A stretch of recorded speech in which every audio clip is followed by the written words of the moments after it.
the number one thing is you have to have a 100% private area to work. And by private area, it's not the middle of your living room on the couch. Job Insights, a podcast to help you carve out your career pathway and enhance the opportunities for gainful employment.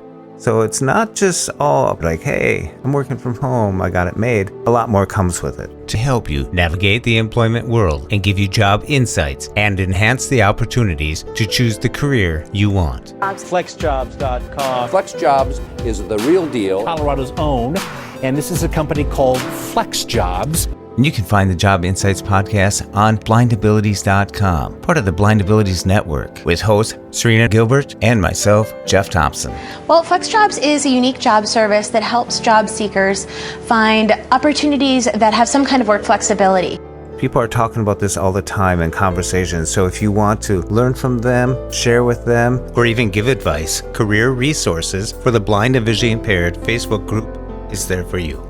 Finding a great job at a great company can be tough, but now Glassdoor is making it easier for you to find the right job at the right company faster. Learn about resources for training, education, and employment opportunities. A lot of the federal jobs, and I know at least locally here, a lot of the state jobs have, to help with work-life balance, they offer where you can work from home. You can also find the Blind Abilities community group on Facebook as well, which is growing every single day, and we post really fun things in that group. And if you have technology questions or technology needs, there's also the assistive technology community for the blind and visually impaired. And now please welcome Serena Gilbert and Jeff Thompson with Job Insights.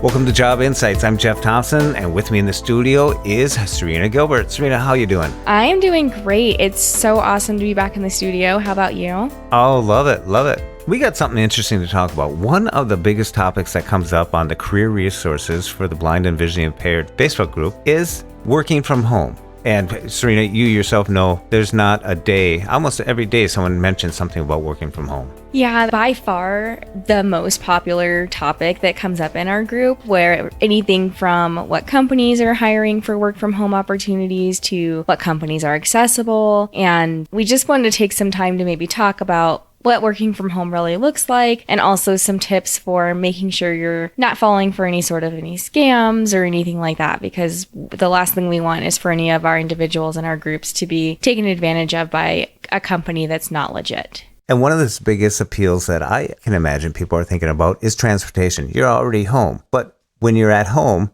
along comes the doorbell, the phone calls, the dog, the kids, everything else is there. I mean, you just can't lock yourself in a room and ignore the realities of stuff happening around you. So you got to really think this through a little bit. The privacy of your own home is not really that private when you really get down to think about it. Yeah, most employers, especially a lot of the work from home opportunities, are typically customer service type of roles. So you might be answering incoming calls and then providing data or information to the customer. I know with Apple, they don't want the caller to know that you're talking to an agent that's working from home. Something weird about Apple, who knows? They probably want to protect their brand and make it seem like everyone's working in part of the orchard. Yeah. I'm like, where is it at? Working in fancy California over there. Mm-hmm. But the number one thing is you have to have a 100% private area to work. And by private area, it's not the middle of your living room on the couch. Like, they want a private area where there's not going to be weird noises. There's not going to hear the UPS truck delivering your Amazon package. It has to be a totally private area where there's no interruptions and no possible way that somebody's going to be like, why do I hear dog barking?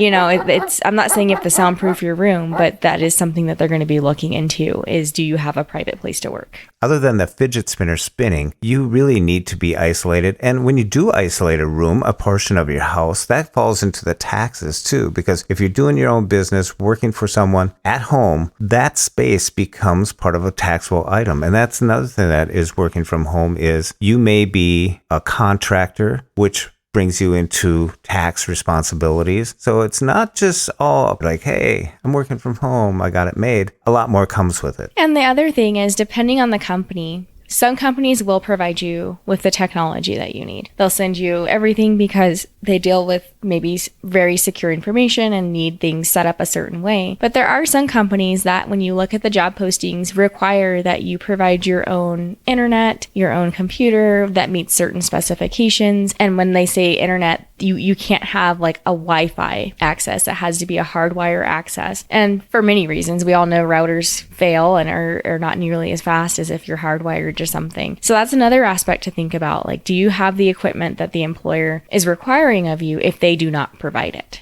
And just because you're working from home doesn't mean you start at 9:45 or 10:15 or whatever time. There are schedules, and they have other people out there doing probably similar jobs, depending on what the nature of the business that you're in. You still have time frames that you still have to commit to. And that means if you have kids, you're not going to be able to babysit the kids, set them up with Mickey Mouse on TV or something. I just dated myself, didn't I, Serena? No, Mickey Mouse Clubhouse still comes on. Okay. So you can't just set them up for that and go in and wait and then go out and pour them cereal and come back in. You have to have a plan. It's a professional job, and you should treat it as a professional job. You just happen to be working from home. And I've heard many others kind of say it's awesome working from home because, depending on the company, some do have that flexibility, but many of the entry-level ones do not. You start at 8, you take your break at 10:05, you're back by 10:20. It is so specific, and they time it. You know, they can see how long you're away from your computer and know, like, okay, you're not available, what's going on? And it could become a problem if it becomes like an excessive period of time that you're not at your computer. But I have also heard of individuals saying, like, some of the downside of the working from home is there is a certain level of social aspect that comes with getting up, going to work, you know, catching the bus or catching paratransit, talking with people, getting out there in the weather and seeing sunshine, or, you know, being out there just to be seen, be heard, you know. And I've been told that it can be a little isolating. I mean, yes, you do have a team that you're working with, and you're probably having some team meetings, video conferencing or Zoom or something like that, but you're not having like potlucks or celebrating somebody's retirement, like by having like a nice dinner or something. That piece is completely removed. Exactly. What you're saying about is the small talk of conversation. When you do show up someplace and you've been working from home and been isolated like that, that small talk just doesn't come. It needs to be reinforced all the time to just have it, to be in tune with what's happening. I can vouch for you there because I've done it. When I was first starting a business, I locked in, and then I found myself at a conference and stuff, and I was like, oh my gosh, I got to work at small talk. It's awkward. Well, and the training can be a little awkward too. I mean, think back to when you started a brand new job. How many times did you go to the person beside you or the person that was training you and say, what do I do here? How does this work? Can I sit in on an appointment? Can I shadow you? And I'm sure that there are virtual ways that they're creating those opportunities, but I have a hard time learning that way when it's something super technical, which customer service type things could be because of the company policies and things like that, where you can't just maybe put someone on hold, pop your head over the cube and say, hey, this is what's going on. Can you help me? It's a little bit different that way when you're at home. And you also have to have, this is really important, a certain level of technical skills too. And by that, what I mean is, when you're at home, you can't just put in a ticket to the IT department and have someone come over and figure out what's going on with your computer. You are the troubleshooter when you're a work from home agent like that. You have to be able to, the one that can do some basic things to figure out why something's not working properly. Exactly. That goes back to having the proper equipment and the knowledge to operate the equipment. When it comes to working from home, it is not our goal to completely dissuade you from going in that direction. We just want to set up some realistic expectations so that you understand, hey, here's some things I need to think about. You know, maybe if I have a very small 1-bedroom apartment that I share with somebody else, like a significant other, maybe this isn't going to be the best setup for me to have the most success. But there are some definite huge advantages to being able to work from home. You can have that work-life balance a little bit more because that transportation piece, even when you do have access to transportation, if it's taking you an hour to get there and an hour to get home, well, that's 2 hours of your day lost that you will never get back. Whereas when you work from home, I mean, your commute's, you know, from maybe your shower to your office, which is 20 feet, you know? So we're not downplaying that fact that that is a definite huge advantage for all kinds of individuals, disabilities and without. But it's something to really think about a little bit harder before you automatically say, I want to do this work from home. another benefit when you're working from home is not only do you have the comforts of your own home, which includes having the kitchen down the hallway, because when you're working for someone else, sure, you get out there in the social network of things. You go out to lunch with people, and the cost of transportation, the cost of lunches, and it adds up. Even that coffee along the way, if you figure $5 each day, that's $25. Sorry, I did the math there, but working from home, you do have the benefit. And the thing is, working from home, you sometimes get locked in to just working, but you really need to take your breaks. You really need to take care of yourself. Otherwise, you won't want to be home anymore because you're always there, and keeping your work in your environment, in that room we were talking about, really helps, because when you walk out of that room, you're in a different zone, and the rest of the people that you have around your house do not want to be at work with you all day. Yeah, that just ties right back into making sure that you have a totally separate area that is your work area. Don't make it part of like your bedroom or the corner in your living room, because you will grow to resent that room eventually. Because, I mean, as much as you love your job, it's still really important to have that divide. Like, nobody wants their work desk sitting where they're trying to watch Netflix. You know, it's just not, your mind's just going to start wandering and go right back to that. Or even when you're trying to work, then that distractibility could come up, like that. Maybe I'll turn this on in the background, and then that could impact your productivity, depending on the type of job that you have. Yeah, and if you have family around, they want you there. They don't want the person from that company there. They don't want that rep there. They want you. They want dad. They want mom. They want, brother, sister, son, father, whatever it is, relationships you got going on. But they want that person around. So you have to really separate work from home and home from work. And it's a balance, but it can be a very positive balance. And some of the most biggest positives that I can draw from is you got your own office. And that's really important, because you know what's working. You know how to get it laid out the way you want it. You don't have to worry about some janitor coming in and moving something on you, or a tech guy coming in and said, we updated your software. It's like, oh my gosh, that could throw you off at work. At some companies, IT guys just run a update, and it could throw off your jobs or throw off something else. So you do have the benefits of, once your machines are working, you can control all that stuff. So your productivity is really good. And like, if they do have checks and balances where they know how much time you're logging in, how productive you are, or how long your calls are,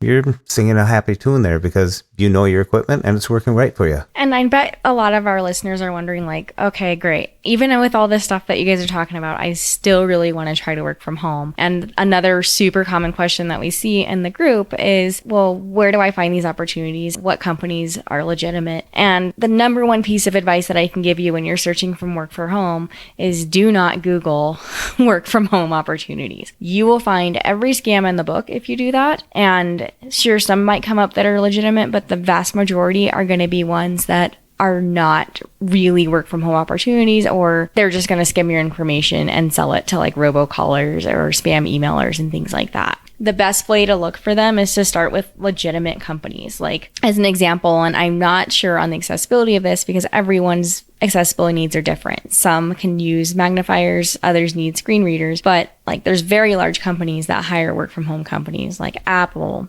Hilton, American Express. I mean, there's so many. I would start with like some of the really large companies and just searching like in their career postings to see if some of them say remote or work from home. And that's a good way to network. There's another really trusted website called FlexJobs.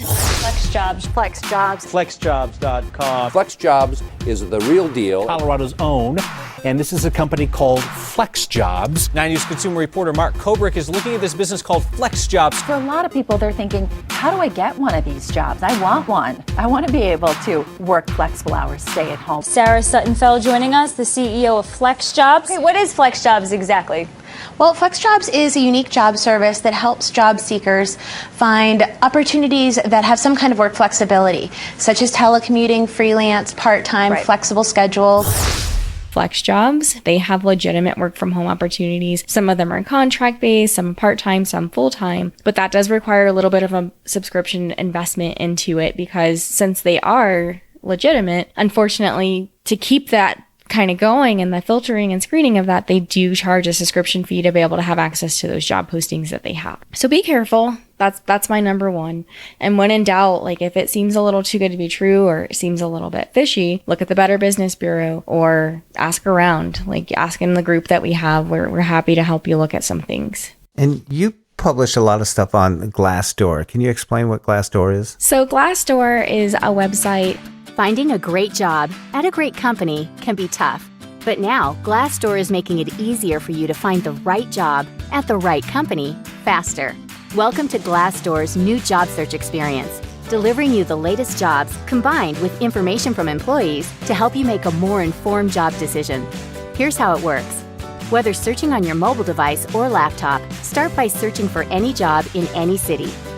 Set filters relevant to your search, then check out the open jobs.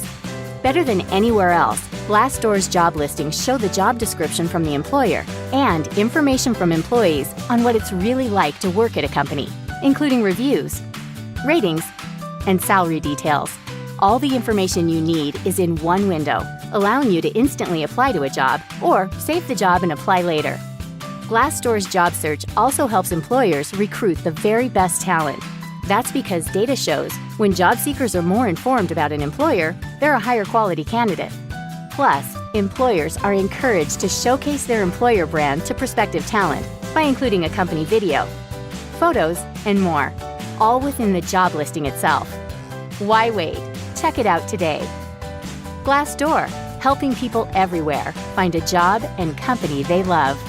I first discovered it with working with the young adults that we help with finding work, as you can go into Glassdoor and type in maybe Apple. People who have previously gone through their interview process or are employees there will offer you information on what's the interview process like, what is it like to be an employee here, so you can kind of know what are some of the questions that they might ask or what's the company culture like, things like that. They also publish a lot of helpful articles for like job search tips, helping with your resume, cover letters, all kinds of different things. So I do find a lot of really cool articles from there. Also US News and Flex Jobs is where a lot of those articles are coming from that I share in there.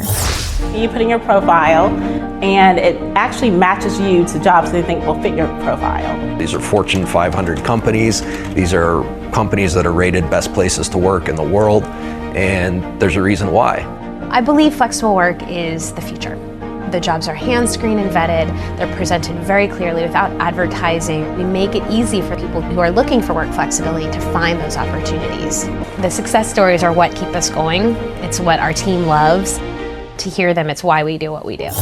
Awesome. Serena, along with work from home, what other keywords would you utilize in such a search? It might also say remote. Another keyword that you might see would be like telecommute, something like that. There's also opportunities that maybe you wouldn't think of where you do start out as a traditional employee that is coming into the office, but might have as a benefit the opportunity, once you've shown that you're competent in your job, to do work from home. For example, I know people would probably be surprised by this, but a lot of the federal jobs, and I know at least locally here, a lot of the state jobs have, to help with work-life balance, they offer where you can work from home, like, a day a week or something like that. So it's not an all or nothing type of thing. It could be maybe one day a week you get to work from home and not have to worry about the transportation and save a little bit of cost on that. And another thing to think about is if you are with a company that gives you the opportunity to work from home, one of the things that may be a problem at first or something you might have to work through is they may have a database that you have to log into and then you're into their system. Is that system accessible? So that's something that you might want to check out or find out. There's other people that have done this. That'd be great to share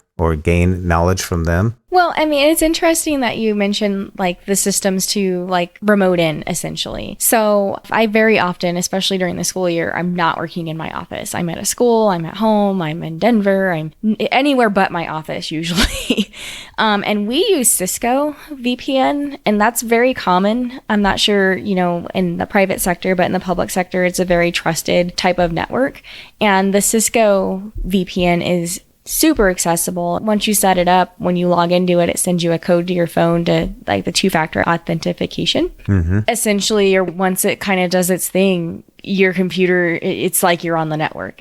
Nothing else changes. You can still access your network, like your shared drives and things like that. The other thing that a lot of companies are moving towards, which sometimes negates the need to actually log into a VPN, is like the cloud services. So like G Suite and Office 365, where you can store your files on the cloud and just essentially log into them on any system to be able to access it. Yeah. I think it's a great opportunity for people to work from home. You still have to look for those jobs. You still have to go through the getting hired process and all that. But it's a neat opportunity that if you can do it, if you can have the space at home and take advantage of that, it's really something that is very appealing. It looks good from the outside, but the realities are it's still work, and you really have to be responsible, a little more responsible, because you're building the kind of the infrastructure of your own office and maintaining it, as opposed to, like we said before, as some IT people doing it. But it's an opportunity that if it's something that you want to do, to look for it. And remember those key words: remote, work from home. So when you're searching for jobs, that might be something you might want to type in. Another topic that's really popular that will be on our very next episode is the topic of being an independent contractor and self-employment and freelance. And what does that look like? How does that look, and what kind of income streams could that be? Lots of people are asking about like side gigs just to earn some extra money. So we can definitely delve more into that on our very next episode of Job Insights. And remember, check out career resources for the blind and visually impaired Facebook group. People are talking about this all the time in conversations. So if you want to learn from them, share with them, or even give advice, career resources for the blind and visually impaired Facebook group is there for you. You can also find us on Facebook by searching Job Insights, and on Twitter at Job Insights VIP. And you can also find the Blind Abilities community group on Facebook as well, which is growing every single day, and we post really fun things in that group. Lots of cool discussions happen. And if you have technology questions or technology needs, there's also the assistive technology community for the blind and visually impaired. Well, Serena, a great conversation as always. Looking forward to the next Job Insights with you. I really had fun getting back in the studio, and like we said, our very next episode is going to be all about self-employment and independent contractor positions. Great. All right. I want to thank you all for listening. Hope you enjoyed. Until next time. Bye-bye. And then cue our funky music, right?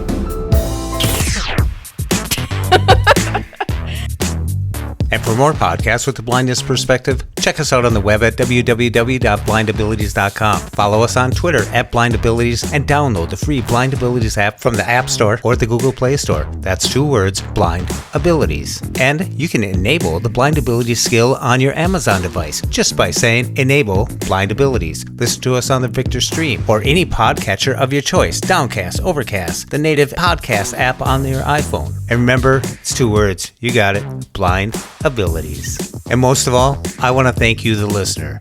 I want to thank you for listening. I hope you enjoyed. And until next time, bye-bye.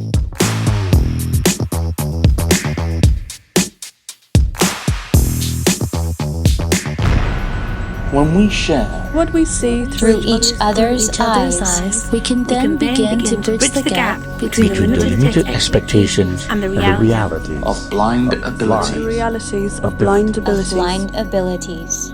For more podcasts with a blindness perspective, check us out on the web at www.blindabilities.com, on Twitter at blindabilities. Download our app from the App Store, Blind Abilities, that's 2 words, or send us an email at info@blindabilities.com.